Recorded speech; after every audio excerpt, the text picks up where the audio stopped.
Gentlemen, anyone notice anything peculiar about Seaman First Class Urban? Toll road, get him up.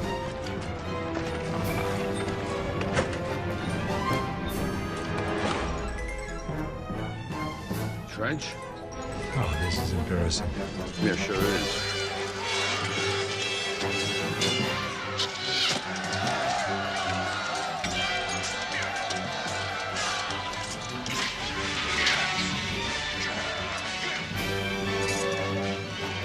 But being a Gemini, I just never know what to expect.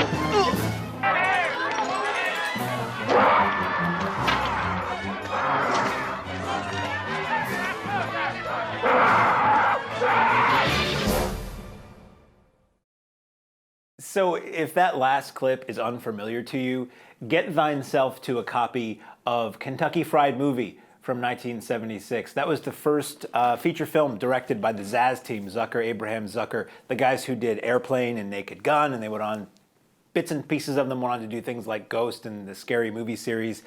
It all started with the Kentucky Fried Movie, this little sketch comedy film from the 70s that is incredibly, as they say now, politically incorrect, very rude, crude, and has an attitude, but I love it so much. And so much of it I couldn't even describe to you now in a family setting. But it's really good. I say get yourself a copy. Like, people even hold things in their hands anymore. Some things they probably hold in their hands while they're watching things. But I'm talking about like a physical copy of a movie. I think it's streaming everywhere. Kentucky Fried Movie. It's really pretty great. If you like that, I would say you should watch a little thing called Amazon Women on the Moon, which was done in '87, a decade later, by some of the same people. Not really, but it seems like the logical antecedent, antidepressant. It is an antidepressant because it makes you laugh a lot. Oh, hey. I'm Mark. How are you? Cinemaniac, you? How are you? Cinemaniac, hopefully. And together we are the titular Cinemaniacs. We're here to talk about a few films this week. Again, you know, I found myself going from New Hampshire to New York to Pennsylvania and back again over the weekend, doing all manner of cinemaniacal things and others. Only a small portion of that was actually watching movies. So I'll talk about what I did see and maybe a little bit more than that today. And we'll see if we can fill an hour with my rambling about the one film that I saw in the theater this week. Little Paul Harvey action. Paul Harvey, either did it for dramatic reasons or he did it to take a script that was, 3.5 minutes and get it out to that 5 minutes. I'm not really sure. So we have a new comic book movie.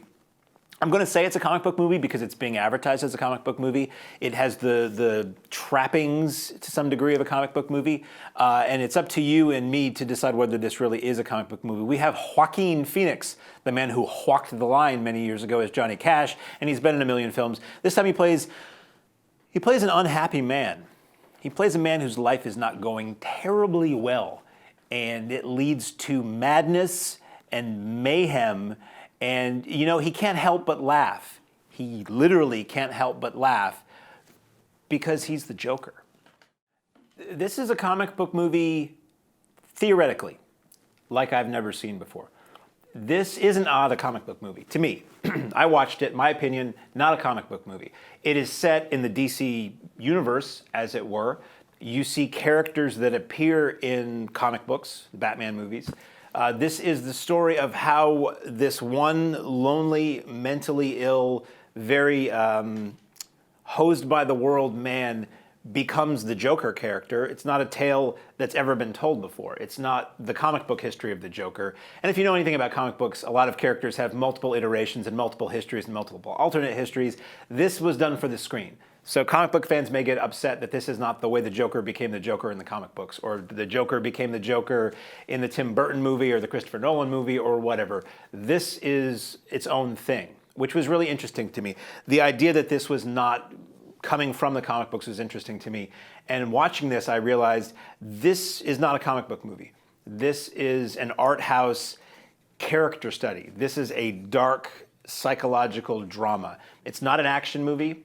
It's really not a comedy. There are moments of laughter, a lot of which is uncomfortable laughter, but it's not funny. It's Joaquin Phoenix as this man who's living a horrible, unhappy life. He has this condition where when he is uncomfortable or at certain times he laughs uncontrollably, thus the Joker. He works in Times Square in New York in 1981-ish as a clown for hire, whether it's for parties or children's hospitals or advertising the closing of a business or advertising a brief period of darkness, as we've been illustrating here. We're going to keep going, though. We're not going to stop. We have a cast of people you've seen before. Robert De Niro is in it. Interestingly, Robert De Niro is in this. He plays basically Johnny Carson. He hosts basically The Tonight Show. And the Joaquin Phoenix character wants to be on the show. He wants to be a comedian. He fancies himself a comedian. He wants to get on this show and entertain the world. I don't want to get too much into what the plot of this film is. It really is just this man's descent into madness and what he does to just keep going in life. Now, it's the Batman universe. There are ties to the Batman storyline in this. I'm going to have one spoiler. We haven't done this in a long time. We used to do the spoiler alert thing. We used to run the lower third, whatever. I'm just going to do this if you don't want to know anything about this movie plot-wise, and then I'll do this when you can like pause and unpause or mute and unmute the sound. So for now, I'd like to think that forevermore in the Batman history, it will go down that the last film the young Bruce Wayne saw as a happy individual is Zorro the Gay Blade. Okay, that's just something that occurred to me. And that also helped me pinpoint what year this was. It's set in 1981. So the film is very dark. It's very disturbing. It's not wildly violent. There is one section of the movie where something happens and it's very disturbing and it's very violent. For the most part, it's the Joker character suffering beatings from people. It's very slow. A friend of mine who I didn't know was in the theater when I saw this. I saw this on 35 millimeter, by the way. There are 35 millimeter prints of this film out and about. I think there may be 70 millimeter prints too. Apparently this was not shot on film, and I don't know that the resolution really gains a lot by being presented on film when it's not shot that way, but if you want to see a movie on film, this is available that way in some of the larger markets. I saw this at the Alamo Drafthouse Yonkers. And side note, I've got an hour to talk about this stuff. It was interesting to me that we transitioned from the digital pre-show at the Alamo to film, and there were trailers, new movie trailers on film printed to go with this print. Not a lot else they can play with. And it was interesting to me, this was opening night, first time this film has been run, and there were defects in the film. The film jumped a little bit here and there, and there were spicks and specks of dirt and dust. And I'm like, they actually made this film look crappier so that you knew it was film, because film is so imperfect. It's sort of the same way where you're watching a film or a TV show and somebody drops the needle on a record, you hear pop and crackle and all that stuff. Records don't necessarily sound like that. They sound like that if you don't take care of your records. But they do that in movies to let you know it's a record that they're playing, because those were imperfect. So it's interesting to me to watch these trailers for upcoming films that had never passed through a projector before, had no chance to be damaged, that were made to look off and weird. The film itself looked fine. So if you go to see Joker on film on 35 millimeter or on 70 somewhere, it should look perfect. The way film operates is, yes, it can get damaged through mishandling or through use in time, but any kind of a short run of a film you'll see, you really shouldn't see any imperfections. And when I was watching Joker, I mean, it could have been digital as far as I was concerned in terms of the clarity, color, and cut of what I was seeing, but it looked fine. So what else is there to say about Joker? It's very much very disturbing, not for kids. I think, frankly, kids would be very bored by this movie. My friend Jay, who was there, who we ran into, was very bored by this film. He did not like it at all. He thought it was just a slog to get through and took forever. I didn't have that problem. I went in. It was funny. So there's a lot of controversy surrounding this film. I don't know how much of it's ballyhoo, how much of it is really good marketing, but there's a lot of fear that these incel people, that these, living in the basement, don't like other people, whatever, prone to violence people, are going to go and shoot up theaters or something because there's a Joker movie. I think that's ridiculous. But a lot of theaters had a police presence. Now, a friend of mine manages a theater in Pennsylvania, and he said he had 3 security guards and 6 armed police officers at the theater just in case anything went down. The theater in Yonkers had signs up saying you might be subject to search. I guess they really don't want people coming in costume to these things for some reason. There was a police car that drove by at one point, and I had heard he was assigned to the theater, but it was a well-attended show, but it was a mellow crowd. People were there to watch a movie. There was a news crew, local news crew, was interviewing people coming in and out of the theater. They were there in case anything bad happened, I guess, but also just to get the sense of excitement, and it was dead. There was hardly anybody there. I was hanging out outside the theater before, and I'm like, oh, boy, they really don't want to interview me, because the response they get from, are you excited about Joker, was going to be like, nah, not really. it's a new movie. I'm seeing it because I kind of gotta. A friend of mine wanted to see it. I'm just here, you know.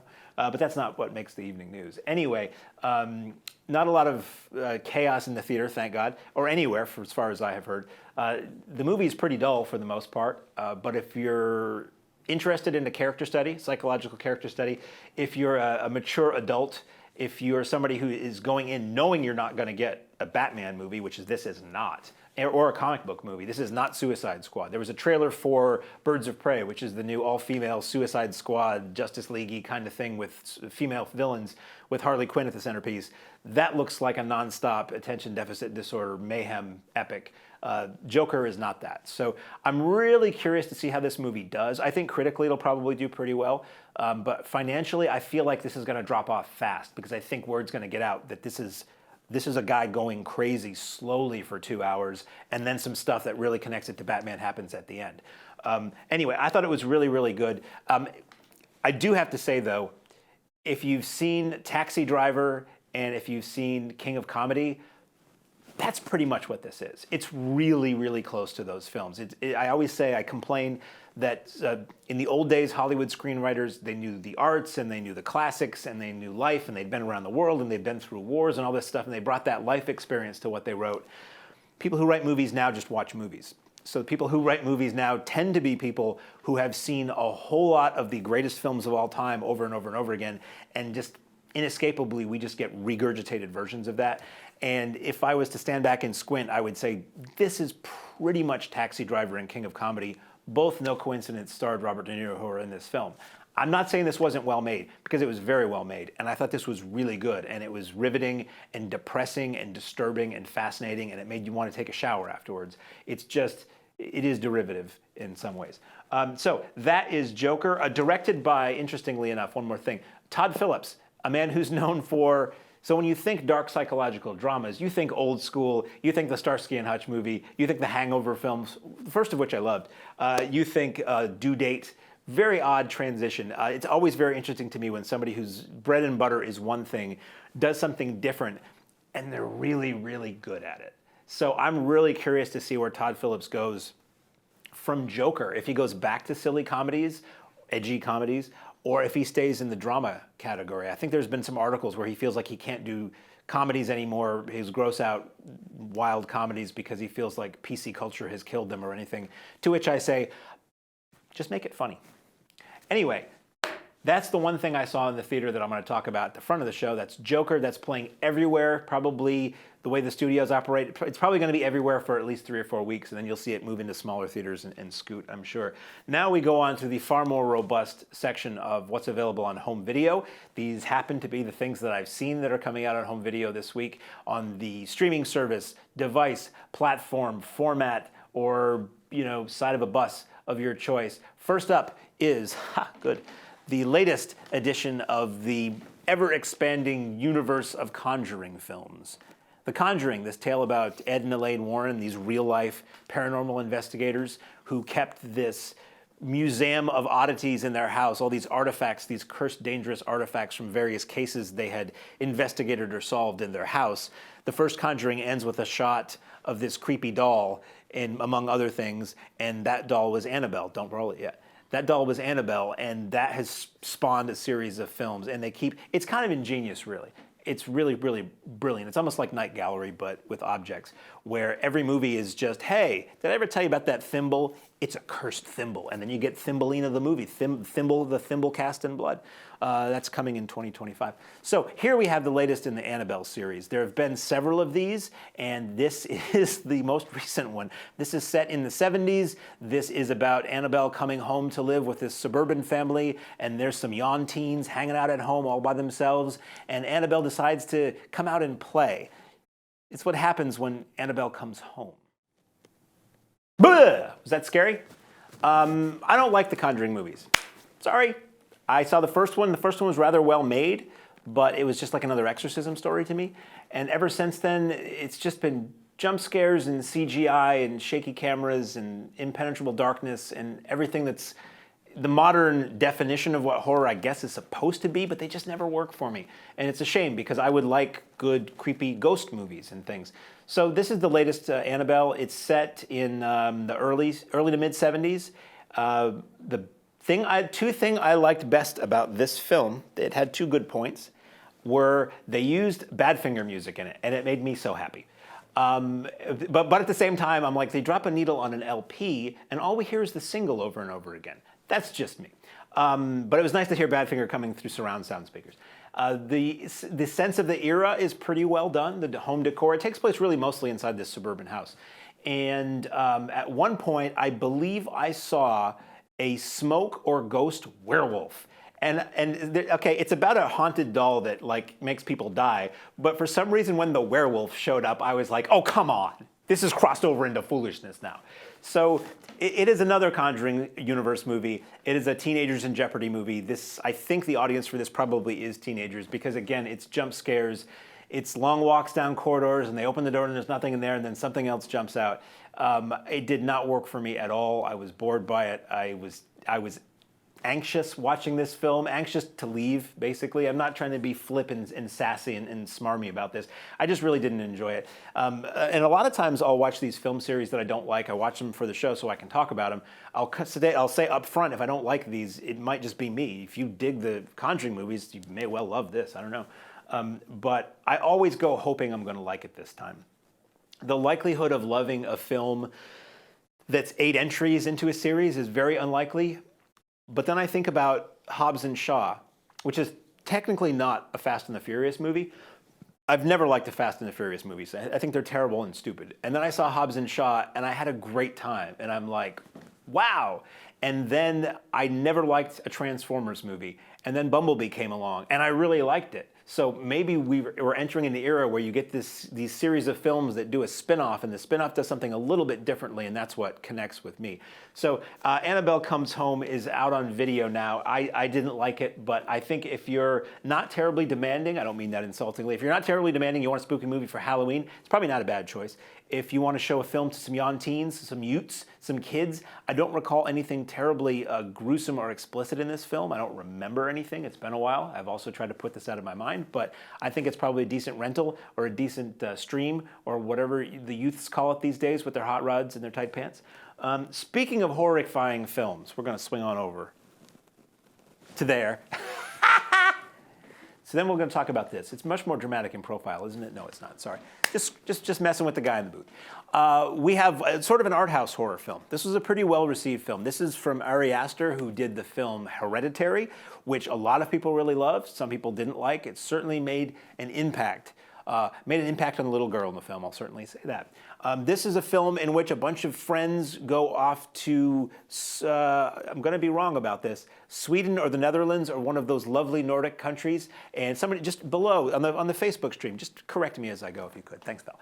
And it's people who are off going to this wonderful summer festival somewhere in the Nordic climes, and they find that all these beautiful, lovely, friendly, very friendly, smiling, just sunshiny people harbor an incredibly dark secret, and you find that that is really not where you want to be during Midsommar.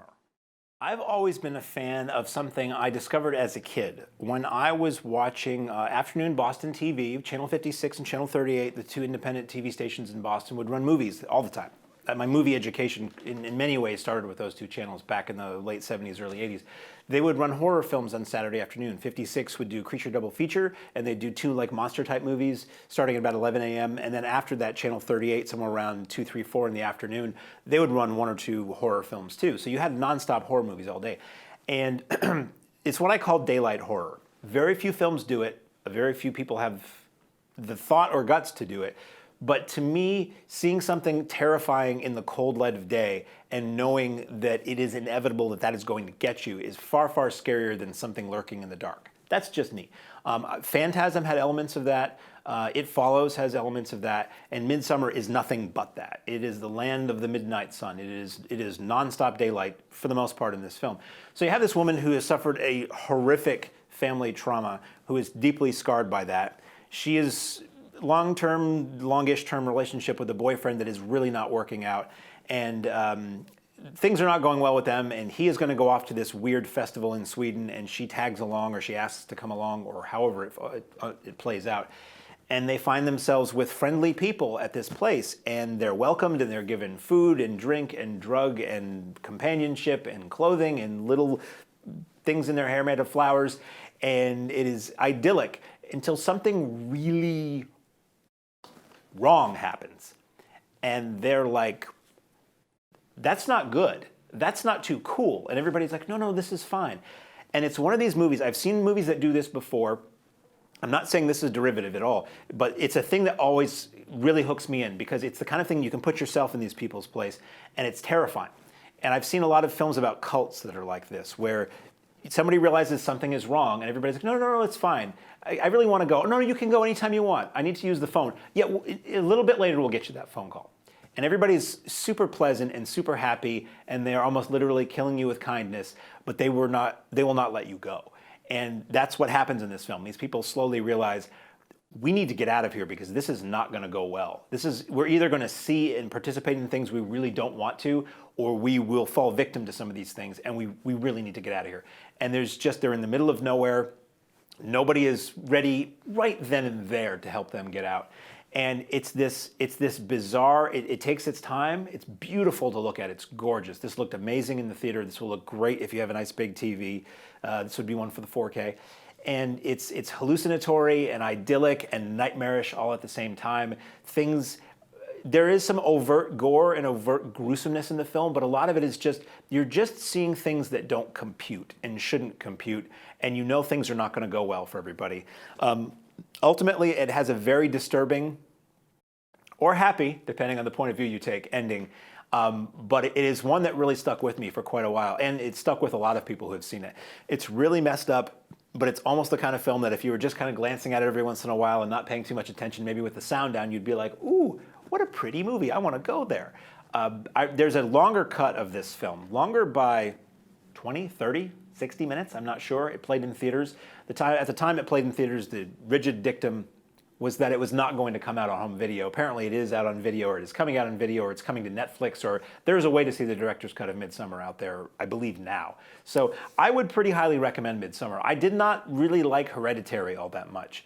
Hereditary had really good performances, but for me personally, Hereditary, I think what I said at the time, it was long stretches of tedium punctuated by hysteria and repeat. Hereditary is something that where if I or somebody were able to do a fan edit, I might like it a lot more than the film I got. Midsommar, I think, worked a lot better for me personally. There are a lot of people who loved Hereditary, didn't like Midsommar. The only connection the two have is that it's by the same director. They're not connected to each other in any way other than that. They're two horror movies that the same person made. So Midsommar, certainly worth a watch. I was really surprised that the Colonial Theater here in town played this, because Colonial is very much an art house theater. They play very much mainstream art house, thoughtful films. And for them to play something like this, I have a feeling a lot of people showed up, their normal audience, like, ooh, it's a thriller. And they were probably not quite prepared for what they got. That's what happened, I remember, when the Colonial first got Pulp Fiction many years ago. People were thinking it was just going to be this fun, quirky art house movie, and they were not quite prepared for the horrors that lied within. Speaking of horrors, there's another Pixar movie out. Just kidding, I love Pixar movies. For the most part, Pixar movies are quite good. There's a level of quality you can usually depend upon from a Pixar film. So, you ever heard of the Toy Story series? The first Toy Story is one of those films that when you do the math at how long ago it came out, it makes you hope that your math is wrong. So there are 3 Toy Story films, and then they made, the third one really seemed like it was the end of the story. And I didn't see the third one until about a few days before I saw the fourth one, because I just didn't see it in the theater. And I heard it was incredibly depressing and it was a crying movie. And I was just like, the first 2 were really happy movies. I'll leave it at that. Toy Story 3 was very, very good. And Toy Story 4 is what we're talking about now. So Toy Story 4, the same cast of characters that you've followed through the previous 3 films, including some new ones, get together, and they're off on their own. They're going cross-country. They get lost. They have to reunite. There's a new member. Watch the trailer, and I'll talk about it. It's Toy Story 4. So in answer to the question, how do you make another Toy Story movie? The answer is really well, apparently. Toy Story 4 was really good. I was very surprised. I, like most people, thought, what more is there to do with these toys? Especially as the series goes along. Here's a spoiler if you haven't heard it already. It took me, it was news to me. So Toy Story was about the toys and how they interact with the world around them and the adventures they get into. But a lot of it was about the little boy who owned them and what toys mean to a child, and as the child grows older, and attachment and all of that. And at the end of Toy Story 3, the boy is now growing up and going to college. He doesn't need his toys anymore, and he gives them to a little girl. And you're assuming that that's just him everybody riding off into the sunset. And Toy Story 4 just picks up with, well, now these toys are owned by this little girl, and she's in preschool. And I'm just like, yes, and now you have given an entirely new life to this series, and you can keep doing these if you find a reason to do them, as long as most of the cast is still alive. Unfortunately, Don Rickles passed away, but they were able to piece together a performance by slicing out words, phrases, sounds, and everything else from the recording sessions he had done, both what were used and what was unused for the previous films, and you would never know that Rickles wasn't present to do Mr. Potato Head again. So we have the toys dealing with this little girl being in preschool and dealing with all of those kind of, leaving home for the first time and being alone in a new environment and making friends and socializing and all that. And then the family goes on vacation, and it's the classic, some people get separated. There's a new character, as they say in the trailer. She made a friend, literally, in arts and crafts in school. She makes this thing called Forky, which is basically a spork with feet. And it's a very kind of odd, simple-minded, and deranged character voiced by Tony Hale. And it's very funny. And the movie itself is very funny. Like, I was laughing out loud a lot. And it's always funny. I say that I'm not into kids' movies. I don't really watch them by choice. I feel like they're not really aimed at me. But you get a good one. You get one that delineates between, as we like to delineate on the show here, we being me and the voices in my head, between a family film and a children's film. We always say a family film is something anybody, any age can enjoy and get something out of, and a children's film is really a movie for little kids. The Toy Story movies have always been family films. The Toy Story movies are almost like the Looney Tunes cartoons, in that those cartoons were never made for kids. They were made for adults, and they were cartoons, and kids liked them too. They always operated on an adult level, and I think the Toy Story movies operate on an adult level. There is more humanity in an animated film about inanimate objects than the majority of movies I see that are live action about people. There's so much that is said about life and growing and learning and emotions and relationships and all of that in a Toy Story movie than there is in half the theoretical dramas that I go to see. So this one, Woody goes off and he's looking for Bo Peep, who went away a long time ago, and Forky, and people get separated, and it's adventure and it's kidnapping and all that. But a section of the film takes place in this antique store. And it's fascinating, and the characters you meet there are funny and fascinating. There is basically the Canadian Evel Knievel stunt cycle doll that is voiced by Keanu Reeves that's very, very funny. There's a sequence where they go into like the nightclub in this antique store that's inside a pinball machine, and it's a freeze frame thing. There are so many toys doing little things inside there, you can't catch it all. But I did see, as the camera passed past, there was a classic Star Wars action figure of Obi-Wan Kenobi who cuts off Walrus Man's arm just as the camera passes back, and you hear the Wilhelm scream, and it was, thank you for that love letter to my youth there.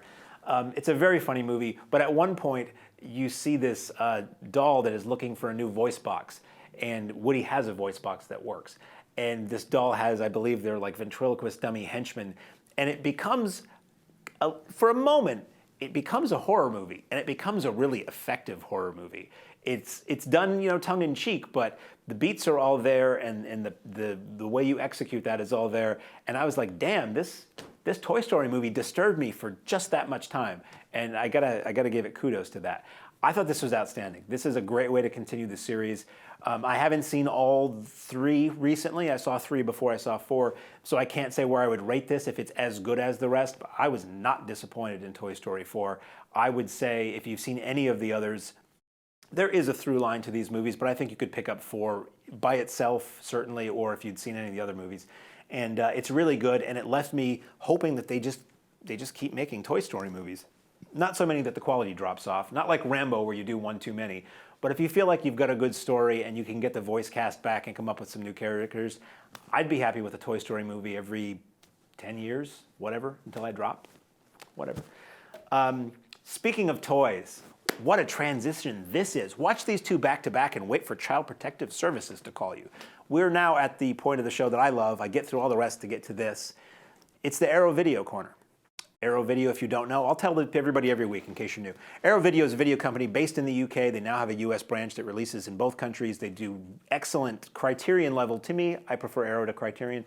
Criterion level releases of old films. They're usually horror, cult, avant-garde, foreign, action, whatever. But they do studio classics too. They do some lesser-known studio films. They did Weird Science, for God's sake. This week they do a film that was previously released by Something Weird Video, which surprised me. Very interesting, mature, unusual, fascinating exploitation movie. You have to call it an exploitation movie, but it's really a lot better than that. It has all the trappings of an exploitation movie. It tells the tale of a young woman in the throes of arrested development, has daddy issues, works in a toy store, meets a young guy, and things don't quite go the way they should be when they both realize that toys are not for children. I just love playing any part and presenting a trailer like that to the public, especially on a show where people expect me to be talking about Joker and Abominable. So this is a film I had seen once before. I'd seen this on the Something Weird DVD when Image was putting out the Something Weird double features, and it was Toys Are Not for Children and The Toy Box, which is a very interesting movie too. Both interesting, psychological, more than you expect you're going to get from exploitation type film. So this isn't really that explicit. This is from 1972. It's a drama. Exploitation elements is that there are sexual themes to this, but I don't recall a tremendous amount in the way of nudity or anything really that explicit. It's just what it's about. So it's this very childlike woman who's in her probably low 20s in this film, works in a toy store, meets a young guy, they fall in love, and she just doesn't want to do anything in the bedroom department. She's not functional for some reason that way. And she just wants to play with her toys. She's very childlike. It's very strange. The guy gets frustrated. He goes off to other avenues to take care of what he needs. She falls in with a woman who turns out to be a prostitute, and she starts working as a prostitute. This all sounds much filthier than it is. She starts working as a prostitute, and it's this strange psychological drama about this woman, and will she become normal, or is she going to stay strange, and what's going to happen to her because various people are interested in manipulating her and doing things with her that she's not psychologically ready for. It's very simple. It's a very small cast. It's not a lot of grandiose locations, although you do get some New York City in the early 70s, which is really cool. You get streets, you get storefronts, you get all the kind of stuff, signage. You get signage, the kind of stuff that gets me excited. Signage, sure. And the old theater marquees and things like that. And the transfer looks amazing. Like the old Something Weird transfer was fine, but the colors are just like popping because this is the early 70s, so it's psychedelic clothing. It's really bright clothing. I'm sitting there watching these dramatic scenes and I'm squinting at all the toy packaging that's behind everybody because it's shot in an old toy store. So it's early 70s toys in the boxes. Call me crazy, but they're talking about really heavy stuff and I'm like, is that a Mr. Machine in the box? So that's really cool. The transfer is amazing. Looks and sounds as good as it's ever going to. And the supplements are very interesting too. Did I mention the end of the movie? I'm not going to give away the end of the movie, but the end of the movie is pretty shocking. It is not explicit, but it is very disturbing. And it's the kind of thing that you sort of see it coming a little bit beforehand, and you're like, it's not going to go there. And then it does, and it packs a wallop. It's one of those movies that you're left a little quiet at the end of the film generally. It's actually really quite good. The acting is okay. You know, it's a low budget movie in the early 70s, so it's not the most Shakespearean or Hollywood level acting you're going to see.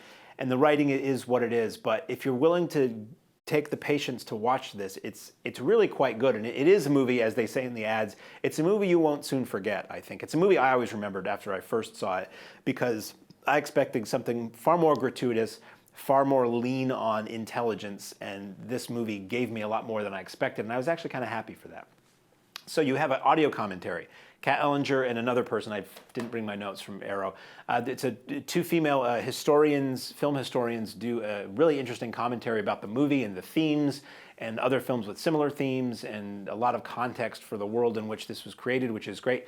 There is a video essay, which is basically a lot of still images and video clips from the movie and clips from other things with a voiceover talking about the use of toys and in films dealing with female sexuality and female maturity. That's very interesting. There is a trailer reel for the same director who made this film. He only made a handful of movies. There is a piece about the production of the film and how it was released and how it came to be. I think that was done, don't get me, I may be wrong, but I think it was done with the producer. That was really interesting. You know, where did this movie come from? What kind of a release did it get? You know, how did it didn't release? It wasn't released, it escaped. But it's a really nice, it's not, some of these Arrow discs have just more extras than you'd ever even want to look at. Like, you get exhausted, you have to put it away and come back to it. This is a nice one where once you watch the movie, it's maybe another, well, if you watch the commentary, it's another hour and a half plus, but otherwise the supplements are maybe a half hour, maybe 60 minutes worth of supplements. There's not a lot of duplication of content between all the supplements, which is nice, so it's all something that you can take in and makes you a more well-rounded person and just a better citizen, I'd like to think. Speaking of better citizens, this last one we have features a citizen who was once James Bond. He's the one whose name you probably don't remember. George Lazenby, who played Bond once in 1969 in On Her Majesty's Secret Service, a really, really good movie, good Bond film. He stars as a man whose daughter has been murdered in somewhere in Italy, I believe. This is an Italian film, early 70s, also 1972 actually. Both of these are 1972. And his daughter has been murdered, so he and his wife try to figure out who has done it because these child murders are continuing. And it's a race against the clock, like many good giallo films, of which this is one. It's a race to find the murderer, to stop them from doing it again, but also find the murderer before the murderer finds the person who's trying to find the murderer and kills them. This is a film entitled, Who Saw Her Die? I just love the idea that somebody was watching that on TV and didn't know what the hell they were seeing. I just realized there was two bizarre trailers in a row. So if somebody was just flipping the channels, if people still do that, was watching this on TV, which is a way you can see this show, and came across that, they'd be like, what? So it's a giallo film, which I like, and Arrow puts out quite a few of. This was done by Aldo Lado, who did a film called Short Night of Glass Dolls, and he also did a film called Night Train Murders, which was a Last House on the Left knockoff that's very disturbing, very well made, very gruesome and sleazy and disturbing. Who Saw Her Die is not that bad, not compared to Night Train Murders. It's pretty restrained. There is, child killing, but it's not gruesome. It's just the fact that it happens, which is a disturbing thing in and of itself. And you have George Lazenby as this kind of hairy mustached, hippie-looking dude, or hippier than James Bond certainly was 3 years earlier for him, who's on the trail of the killer, and it's a giallo film. So if you like a giallo film, they all have the same elements. Some are better than others, but it's like people say about AC/DC. I know I've said this on the show before. Some people are like, AC/DC, all their songs sound the same. And I'm always like, yeah, but if you like the sound of that one song, there's like 10 albums worth of that. So that's what it's kind of like for giallo films. If you like the trappings of giallo, it's all there. You've got the black-gloved killer, you have the POV murders, you have the really cool, funky, la-la-la kind of music that's disturbing and weird and unsettling, and you have the beautiful Italian locations. Now, if I'm remembering right, I feel like I may be thinking of a different one. This one may be set in Venice. I could be wrong. If it's not, it's set in Italy somewhere. So it's gorgeous interiors, all location photography, very interesting 70s Euro look to the clothes and the cars and the people and the hairstyles. And it's just, it's the kind of thing, I just wrap myself up in these murder movies set in Italy in the 70s and just wallow in them. It's like a warm blanket covered in pudding. Or something that sounds good to you. I really enjoyed this. This was really cool. And what's also interesting for Bond fans is that you have George Lazenby, who played James Bond, and you have Adolfo Celli, who was he Blofeld? No, he wasn't Blofeld. Adolfo Celli, who was the bad guy in Thunderball. And so two Bond actors crossing paths who never were in a Bond movie together. Call me crazy, that's kind of fun too. So it's Arrow, so it looks gorgeous. It looks like a new movie. The soundtrack is fabulous. You have a genre historian who's an expert on giallo films doing the commentary. You have all kinds of extras about the producer, music, writer, director, all that stuff. So it's loaded with extras. It's fantastic. This was put out by Blue Underground before on DVD and maybe on Blu-ray. This is a big upgrade, so it's worth getting if you're a fan of this film or if you want to see the extras that are exclusive to this. It's a really good time if you like this kind of thing, and I do. So we have 3 minutes left. What's left? I was at the Mahoning Drive-In last weekend, where I generally am. We're winding down the season, and it was a fun double feature of E.T. and Mac and Me. Do you know Mac and Me? If you don't, you haven't really missed much. But Mac and Me was this E.T. ripoff that was done in the late 80s that was funded by McDonald's and Coca-Cola and the Skittles Corporation, and it's just blatant ripoff of E.T. It's goofy as hell. It's hilariously bad. It is very, very obvious about its product placement. I actually have a 35mm trailer that we ran over the weekend before that, which is introduced by Ronald McDonald, saying he is starring in his first movie. I think he might have actually been in the movie at some point, and maybe the McDonald's Corporation saw the movie and said, we can lose Ronald from this. Our name doesn't need to be on this film. Anyway, E.T. and Mac and Me. E.T. is the classic. It's the movie that made me cry when I was 8 years old and made me cry again as a 40-something-year-old. It's beautiful to see. Spielberg, he knows what he's doing. And Mac and Me is this just cynical, money-grubbing, goofy, dopey knockoff, which is out on Blu-ray now. I actually, we left because Mac and Me was making my companion physically ill, and we left early. But I would highly recommend Mac and Me if you like bad movies, because it is terrible and hilarious. So we're winding down on time. So we're on Facebook, obviously. That might be how you're watching us right now. We're on Facebook. We post the show on Facebook. We do the show live on Facebook, and it's retained there with the trailers. We're also on YouTube. If you go on YouTube and watch us, it's the same show minus the trailers. We're also on cable here, there, and everywhere around the country. And if you have any messages, any questions, whatever, find us on Facebook, send us a message. That's pretty cool. There's an email address if you want to use that. It's movies@CheshireTV.org. Once in a while, somebody remembers a movie, but they don't remember the title, and I always love a good puzzler. We're running out of time here. So I'm not here next week because we are closed on Columbus Day, and it's Columbus Day next week, so we will be back in 2 weeks with whatever I've managed to see between now and then. Until then, I am Mark, and I will see you at the movies. Bye.